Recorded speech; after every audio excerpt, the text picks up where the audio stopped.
Now let's take a look at the lighting section in DungeonDraft. The first tool that you'll see is the environment lighting, and that's the ambient light across the entire map. Let's zoom out a little bit so that we can see better what happens when we make changes here. This will impact the entire map, and you can change that to be any color that you want, so you can get a whole bunch of different options. Default kind of daylight is just bright white. You can come through and also change the opacity if you want less of an impact of the specific color that you want, a little less saturated. So we can see that effect there, but let's bring it back to white just so that we can make clearer changes with the next tool, which is just your normal light tool. You'll see as I move this around that the windows that I've placed and this door over here that I placed with the allow light option through are allowing some of this light through, but this door here is not, and none of the walls are. But you will also notice that there's not a shadow coming around the drafting table here.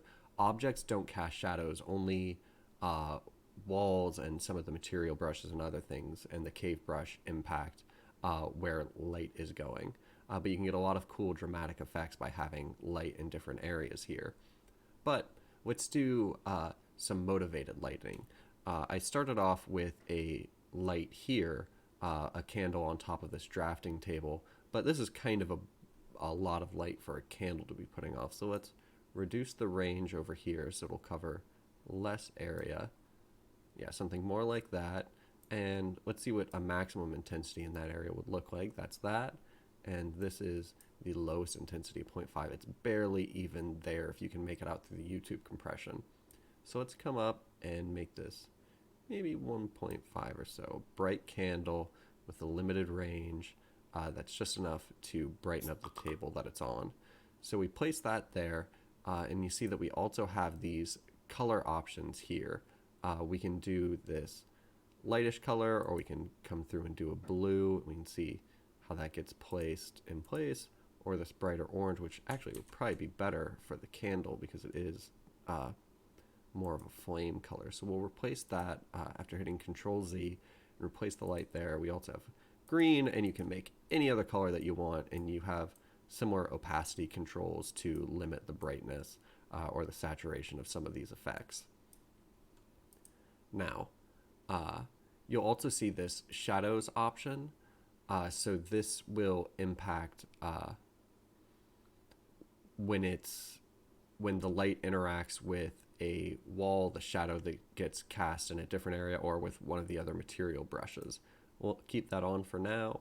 The widgets option basically is an easy way to see where you've applied light tools when you have either the select tool active or the light tool, and you can go through and make changes or move them around or delete them if you want to.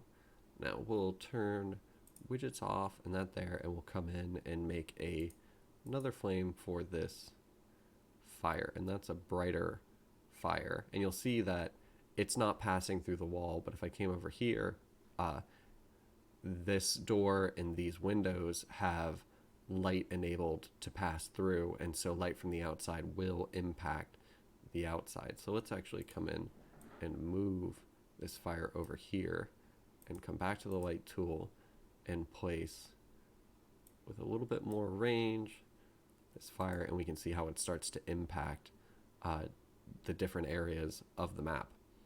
That's the basic effects for the light tool.